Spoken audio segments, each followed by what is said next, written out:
grow, and discover our potential. Your leadership has helped shape this institution to a place where we are proud to call our second home. And also, gusto na ko i-acknowledge ang mga advisor, si Ma'am Ikay, Ma'am Mary Rose. Ma'am, thank you kayo sa nahimo niyo sa mua. And yeah, well, just let you know that parang nakala mo. And of course, sa tuwang friends, sa tuwang classmates, thank you for the unforgettable bonds, to all the laughter and the shared struggles as well. You made this journey meaningful and worthwhile.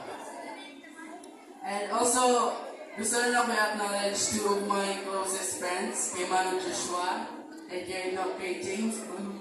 Kay James, thank you for the support sa tanan niya ako decisions sa ginahimo. You were there for me.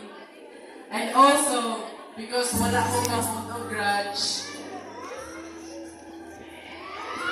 wala akong na-hold of grudge, so thankful na po ko kayo kay Janice and kay Elizabeth.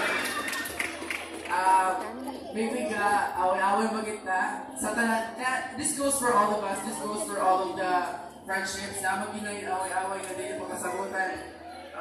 And yeah, we've been to that kay Janice and karoon namin atawa nagtanay mayo. So, thank you kayo sa inyo ni Principal.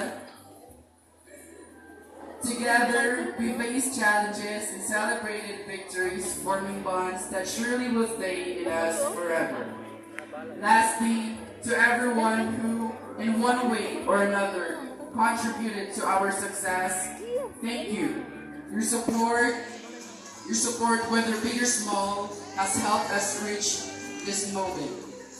As we move forward to the next chapter of our lives, we carry with us not only the knowledge, but also the gratitude in our hearts. May we continue to strive for excellence and give back to those who helped us along the way. Once again, from the bottom of our hearts, thank you so much. Congratulations to all of us, and may we all have a bright and successful future ahead. Yes, to everyone.